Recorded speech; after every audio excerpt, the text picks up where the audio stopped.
turn this camera on for a minute. Anyways, today, the stuff and things, I've got a project. I'm not quite sure what it is, but I know it involves these batteries over here. I was at a friend's place last week or something like that, and he was gracious enough to give me these two batteries, but actually, I sort of strong-armed my way into taking them. I was at his house, I saw them on the floor, and I was like, I'm taking those with me. And he said, okay. But these here are the U1 size batteries. They're a notch down from the NF22s. Wait, UB12350.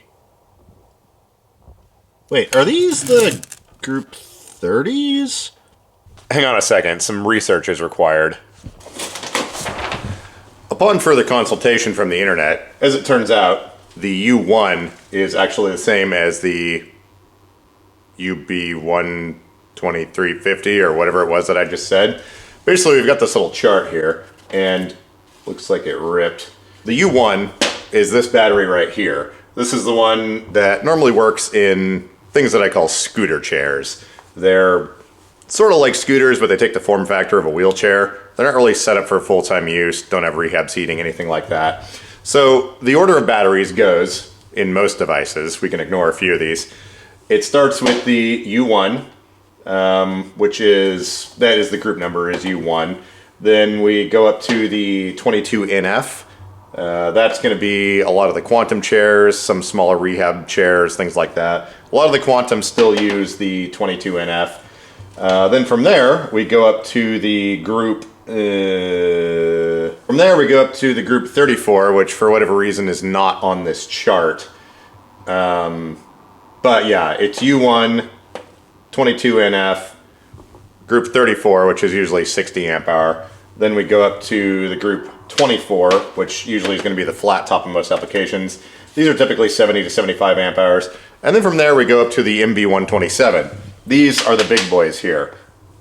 Pretty much the only chairs that use those are bounders. And some of the other, not as common, like bariatric style chairs that have a lot higher weight capacity. But yeah, U1, this is what we're working with today. And we're gonna find something to stick that into. There's a number of chairs out in the garage and a couple of projects I wanna work on. So let's go out there and figure out exactly where we're gonna put those batteries. We have a few different options for projects out here that we can use these batteries in. For example, this little Pride whatever thingy here. This one already has batteries in it, but they're not very good. And you can only run it around for a few feet before they go dead. This has sort of a bigger seat on it, but I don't really have a use for this thing, other than just being able to move it around the garage under its own power. I think this is going to be a backup chair that I can stick a friend in when we're out running around. It goes fast enough so that, you know, we're not having to go slow enough as someone walking. But I don't think that's a good fit for that. We've also got another one of these smaller scooter chairs over here. This is one of the golden, I don't know if it's a shop rider or what model it is exactly. It currently does not have armrests on it. I do have a joystick for it, and that might be a good base to take into narrow areas, like if I have to get into a small building or whatever, but I don't think we're going to use it on that. I actually have a little three-wheeled go-go scooter back here that's super narrow. And the reason I keep that thing around is in case I do have to get into a building or go somewhere where, like ride in a vehicle where I can't have a regular power chair. Now that does not have rehab seating and I can't sit in it for very long and I feel like I'm constantly going to fall out of it. But I think what we're going to do today is get started, sort of, at least in a preliminary version, of the BMW X5 RC conversion vehicle, which I found here on the side of the road. And I have a perfect power base to run this with. Originally, I was going to use some 48-volt brushless motors. I've got a couple of those off of these old rental scooters here, and some. I also have a 48-volt lithium-ion battery to run those, but I'm gonna have to get a dual motor ESC and buy a bunch of other random stuff. So that would be cool because it would make that thing go like 20 miles an hour. But I think for right now, we're just gonna get the project started and have it go like normal power chair speeds. I have, for that, this base right here. This thing, well, actually here, let me dig it out of there and I'll show you. This thing, I'm not sure. Oh, I guess it was a Quickie Freestyle at one point. But this power base here is pretty much complete. It's missing a couple of caster wheels and the seating, obviously. And, yeah. But it's got everything in here to make a good little, like, robotics base or something like that. And this uses the old style controller setup. Ugh. The motor controller is actually built into this joystick. See how thick that wire is? So basically you just connect the batteries to one side of this wire, connect the motors to the other side, power the thing up, and it's all self-contained. There's no controller anywhere that you have to mount. Yeah, see? This is very similar to like a hover round style chair as well. And we've already got all of our battery harnesses in here. Ooh, we've even got battery hardware. Sweet.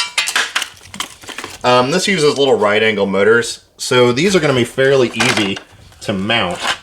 As you can see, they have a flat mounting surface. So that would be pretty easy to mount in the bottom of that little power wheels thing. But I think what we're going to do right now, we're going to jam those batteries into this thing and power it up, make sure it works and all that. This also has an onboard charger, which is somewhat unnecessary. Looks like some of our connectors are a little bit messed up here as well. Yeah, well, I'll have to figure that out. But I'm going to stick the batteries in here real quick. Probably take that charger off the back just because it's extra weight. And then let's fire this thing up and see if it works. Okay, we've gotten the thing hooked up. I went back in... So I'm running over things. I went back inside, washed all the lead off my hands. Probably should have been wearing gloves to do this, but here's what we're looking at. As you can see, this is very much half a chair. The rear casters are nowhere to be found. Took off the cover, and we had a weight distribution issue, so I actually removed these battery spacers back here from the front and moved them around. So now our batteries are at the front of this thing, which biases the weight towards the front a little bit more. We're still going to stick some casters or something on the back of this for sure. But let's power this thing up and see what it does. Yeah. Now I haven't powered this thing up. I got all this stuff from a pile of parts that a friend's dad gave me a long time ago. So I have no idea what the condition is here, if things are going to catch fire. We've got two 70 amp fuses here, which is kind of a high rating, but here we go. Okay. Let's push our power button here and see what happens. Exactly nothing. Okay, let's check this fuse. So that one looks like it's good. Check the other one. That one also looks like it's good. Give me a few minutes on this. I'm going to do some troubleshooting. I've got some other parts and other wiring harnesses. I don't think I have another one of those joysticks, but I might. So I'm going to do a little bit of testing and see what I can figure out here. Okay, so I poked around at a bunch of wiring on the chair. I didn't see anything that seemed out of the abnormal. So I took apart the joystick here, unplugged the little gimbal, and what we're going to do, like I said, these have the controller, the motor controller and everything built right in.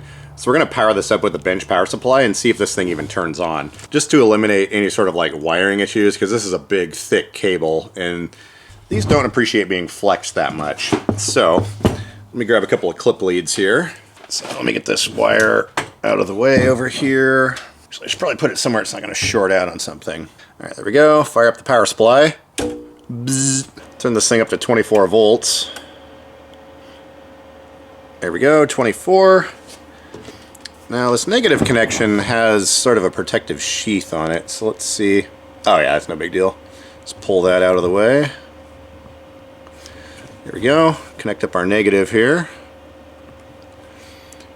And the board's labeled battery, plus big red and black wires, so. Alright, let's hook this up, see what happens. Okay, we had a little bit of an arc. Getting a blinking light, that's a good sign. Let me try and turn this thing on. Okay, so it looks like that turned it off, maybe? Okay, so it looks like our controller's good. We're getting a blinking light. The other option would be that maybe these little rubber pads in here on the other side of the buttons are worn out. So I'm going to go ahead and put this thing back together. Oh, actually, you know what? First, let me turn off the power supply. We're going to trace out, or try to do a continuity check, I think, on this cable. So let's see here. I don't know if the pins are labeled on this thing. They don't appear to be. Yeah, like I said, the other option would be doing a continuity check, because I can plug this in to the charger, and the charger sees batteries. So I know there is power connecting from this to these cables, and from here down to the chair. So yeah, let's go ahead and clean off these contacts here. So I'm going to go grab some contraband real quick, and we're going to clean this thing off a little bit and see if that helps it to actually do anything. Well, interesting to note, see how, if you look here, these, focus, these are the little plungers that push the switches. If you notice, the power one seems to be a lot shorter than the rest. I wonder if that has something to do with it. So if I push that down and then push this down, you can see our height is not nearly the same. Although I suppose the board, oh, actually, you know what? I think the board's at an angle, because this one's shorter than these ones. So, yeah, I think we're dealing with an angle. Anyways, let me grab some stuff and we'll get this cleaned up. Okay, here we've got a paper towel that has been moistened. And we're just going to clean off these little contacts here. Sometimes they just get covered in schmoo. And, yeah. It's interesting, though, that the controller did power up when I had power going directly into it. And those same power cables are used for charging. So, yeah, I don't know. Ugh, this giant cable is obnoxious. It's kind of cool, though. This entire board is conformally coated. So it's got pretty good protection against water. Obviously, except for these contacts. If those get wet, things are going to go all tango uniform on you, but yeah. Okay, let's jam the lid back on this thing. And we will plug it in and see what we get. Hook up our joystick gimbal. And yeah, this is actually called a joystick gimbal. It's the actual part that encodes the information to the controller on all the joysticks, pretty much for all chairs. That's the technical name for it. Oh, interesting. It looks like... Oh, there's a rubber gasket that I peeled off. That's weird. It looks like this is sort of ill-fitting. I mean, there is a rubber gasket that's supposed to go on there, but that, yeah, that seems weird. Oh, yeah, and you probably can't see it, but the circuit board is going up at an angle, so the fact that that one's shorter is just fine. So, let me drag the chair over here. Well, actually, just for all the safety reasons, I'm just going to hold this thing in my hand, and we're going to try it while it's, yeah, no screws in it. Hey! It's alive! Yes, it works! Hear the motors? Cool. So apparently, all we needed to do was clean the contacts. Sweet. I'm gonna go get this thing put back together real quick with the proper rubber gasket and everything, and then we'll move on with this. Okay, something interesting. Oops, turn up the exposure here. Something interesting to note. I'm putting this rubber gasket back on here, and I noticed, if you can see on these edges here, see how this is like a little bit weird and uneven? I think what happened was somebody had this thing apart, and when they put the gasket back on, it looks like it was catching. It looks like it was catching on the side of the circuit board right here and right here. So I'm now relatively confident that the reason this thing wasn't turning on was because this gasket wasn't seated all the way, and if the gasket isn't seated all the way, these little rubber plungers, or graphite or whatever they're made out of, can't actually, oh, let's not short that out on a battery sitting on the floor. But if that gasket is not in here all the way, and if it's interfering on the circuit board, the top won't be close enough, and those little rubber switches won't be able to press on the circuit board because they're spaced up. Alright, cool. I love it when we find what is actually going on with things like this. Yeah, see, that back part wasn't even snapped in all the way. What do you want to play? Nothing. Canceling. Freaking weirdo. I'm going to go back out here. I'm using the garbage can as a workbench for some reason, just because there's daylight out there, but I'm going to jam this back together. I'll be right back. Another interesting design note with this thing. Since the motor controller is built into this hand control, there's a lot of heat that gets generated in this thing. And the whole back half of this being metal with like heat sinks and everything can get pretty hot. So it's got this sort of a plastic vented cage that goes over the bottom of it. And this gets held on with the same bolts that hold it on to the joystick mount. So kind of interesting. It gives it, you know, some airflow, but it also keeps you from touching that thing. Because I have a feeling that thing could get pretty dang hot. Yeah.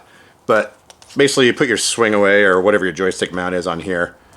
And the same screws or bolts or whatever that hold this on also hold on that little plastic casing. Crank that down a little bit so they're good and snug. All right. And there we go. Looks like our joystick is back together. Let's see if it still works. Oakley dokley. We'll go ahead and put this thing in gear. And then we'll hook all this back up. Really interesting the way this thing works. So it's got this extra cable on here. This also feeds from the charger. So you can charge it through the joystick port here with a regular charger, or there's a 110 volt mains plug on the front, which will power the charger that way. And then the 110 volt goes in this side. This side, out comes your 24 volt charging. But then it goes into the joystick cable and then into the batteries. So sort of interesting design choices they made on these things. I guess it makes them a little bit simpler, but somehow more complex at the same time. I don't know. All I know is these big fat cables are really prone to breakage and stuff. Oh, so we've got like, I don't know, 15 conductors in there or something. Hey, it's alive.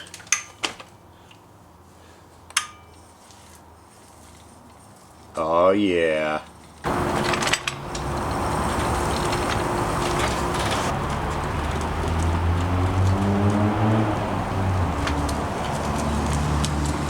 The more I've been looking at this little power chair base and the size of the wiring and how everything works on it, even though it is technically simpler and the controller's built into the joystick, I think it actually results in more wiring, or wiring that is thicker.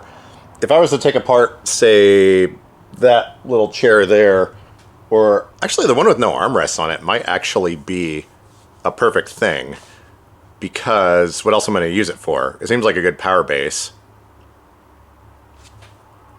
Maybe I should do that. Okay, so we're going to rip the batteries back out of this thing, stick them in that chair, and see if that one works. I just zip tied this floor jack on here for a little bit of weight ballast in the front so I could run it around a little bit. I mean, it seems to work, but after looking at all the wiring and how thick that is, and I don't know, it just seems like a lot of screwing around, and obviously it was built for this frame. So trying to jam all that stuff in there is going to be a little bit more obnoxious. Plus, these motors are a little bit on the heavy side, whereas this chair uses an inline style motor, or motors, plural. Ugh. I still need to do something with that too. That's a 48 volt electric hub conversion wheel. I might use that on the hand cycle actually. But anyways, okay, so change of plans. We're gonna rip this thing out of here now, jam the batteries into this thing. Yeah, it looks like we've got a joystick cable there, and I do have a joystick for it. Let's go grab that real quick. I'm pretty sure, driving with my left hand. Pretty sure I know exactly where that is. I feel like... there we go. It's one of these weird ones that looks like it's... oh wait. It's one of these weird ones that looks like it's backwards. You know, normally joysticks are like this, right? The joystick's down here, and like the buttons are up here. Nope. This one's the other way around. So when your hand's on it, you're like mashing on buttons and things. Weirdness. But yeah, and the charging port's on the side of it? What is that? Okay, I'm feeling better about this already. Now that we've spent all of that work swapping those batteries in there, we're going to rip them right back out.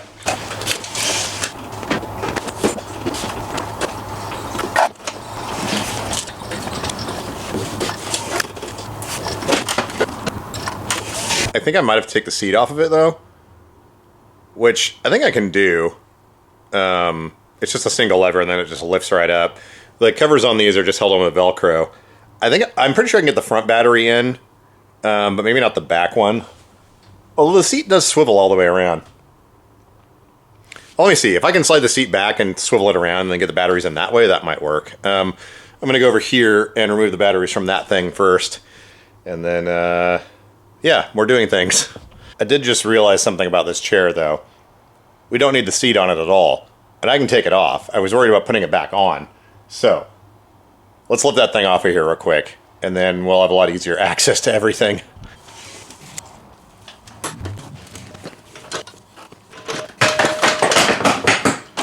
Freebie! Looking at this a little more, it does have inline motors. They're a little bit longer than I remembered them being, but that might still be okay. Our only issue is right here. Something's supposed to plug into that, and I don't have those cables. But what I do have are these things. And I think I can potentially just jam these on here. Oh yeah, so that goes on there. It's not going to be the best connection in the world, but it's not like I'm sitting in this thing. I'm going to have to rely on it not crapping out on me. Yeah, I think that'll work for now. Yeah, sweet. That will totally do the trick. Now that's professional right there. We've got our batteries connected. I'm going to plug in the joystick, see what happens here. And let's see if it powers up. Ooh. Okay. Put our motors in drive, turn it on again. We have a green light and a horn. Oh, it's alive.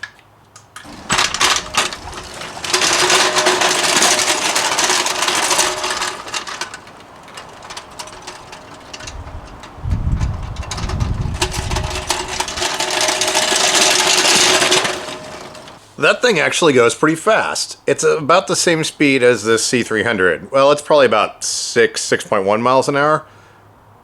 And for a giant RC car, I think that might... Gnats. I think that might actually be a pretty decent speed. And I can always put slightly bigger drive tires on it too. And it's also got some chrome wheels on it, which would go with the aesthetic of this thing. I mean, you saw and heard how terrible the suspension is on that thing, but I think what we can do here, which is going to be the easiest, is basically remove these front casters and then lengthen out these arms in the back so they're a bit longer, and then just basically take the body off this and set it on top of that thing. We'll have to raise it up just a little bit so there's clearance for those casters. But, yeah, I think that might be the way to go. The front wheels wouldn't turn anymore, and they would just sort of be static and probably about this far off the ground. But I think it would still get the... I mean, I think it would still look cool. But yeah, I think that's the way we're going to go. The motors on this chair kind of make some weird noises, and the suspension is pretty terrible. It was in a dumpster for a reason, so I'm not worried about taking it apart and, like, depriving people of its use. Not that anyone's ever said that. Just kidding, but seriously. Yeah, I think that's going to be the way to go, because I can just lop these off, extend them out, put a counterballast weight in here, basically hook the left and right motors, reverse the polarity on those, and then these joysticks are really easy to put an RC control input into. It takes a little bit of soldering, but wouldn't be too big a deal. But yeah, so this would basically be the back. The front would be over here. And, yeah, actually, let's pull this thing over here. Brief intermission for coffee. What do you think? I think that would work great. We're just going to operate this thing backwards, so forward is in reverse, left is right, right is left, all that stuff. And then we're going to fix the front wheels. And there's enough clearance for those bars underneath there already, even if we have to cut the floor out of it. Yeah, and the motor and the drivetrain on this thing is already completely busted out anyway, so it's not like we're trying to retrofit anything. Plus, trying to make it steer using some sort of servo thing would be annoying. We could just put casters underneath there, but dual ASC motor controllers, blah, blah, blah, excuses. That thing going 6 miles an hour, I think is still going to be plenty fun. So, yeah, I think obviously it's going to be a lot heavier now. But yeah, I think that's the way to go. Listen to the geese. Apparently they're migrating to places that have more bathroom tissue. That's how some of this stuff works. It's just a lot of planning and poking around and looking at things. Well, at least now I know that other power chair base works. That thing would actually make a really good robotic platform for like a welding cart or, ooh, that's what I wanted to do actually. So welding cart / backup power. I've got this enormous power inverter over here. It's inside this basket. You can see it poking through right there. That thing is capable of outputting 2,150 watts sustained, and it'll surge to 2,500 watts. So you can run a refrigerator, a space heater, all kinds of stuff with that. I've got it's buried so you can't see it, but there's a 4 kilowatt generator mounted to a power chair base right there. And then obviously I have the wheelchair barbecue. I like mounting big heavy stuff to wheelchair bases because it makes it easy for me to move around. So the idea was to get maybe, well, that's a 12 volt power inverter. So I'll probably have the batteries in the chair that run it and then maybe 2 or 4 additional batteries. I do have access to 18 more of these Odysseys, and those are good deep cycle batteries. But I think having 3 or 4 of these on the power chair base run in parallel would make a great backup power system. And then I can just run the thing around, plug it into power, no gasoline, no generator noises. Because let's be honest, if everything gets crazy and you're running a generator and there's no electricity anywhere, people are going to hear that from miles away. Even that one, it's only 45 decibels. They're going to hear it and they're going to smell it. Not that I'm some conspiracy theorist, crazy prepper, but it would be nice to have a reserve of electricity that doesn't make any noise. And you can use it indoors. Yeah. I think that base would be really good for that because it can handle the weight of the batteries. But anyways, more projects for more days. Oh, my arm's getting tired. But yeah, priority 1, getting these racks finished, getting storage emptied, getting the lift swapped into this van. Then I can work on everything else. That's all going to happen by the end of this month. Well, maybe not the lift swapping part, but racks and storage will be empty. Once I got everything in here, we'll be good. And if you're going to ask me why I have so much stuff, think about any random girlfriend or wife you've ever had and how many pairs of shoes they have. I have my reasons. I'm not going to defend myself. I've done a lot of different things in the past, and, well, I've been in a chair like 7 years now or something, and I'm still transitioning to life with not being able to do things, and there was a lot of stuff left over from my old life. We'll just leave it at that. Yeah, I got a bunch of junk. It's not all garbage, though. And, well, yeah, just don't worry yourself with things like that. I'll catch you guys next time.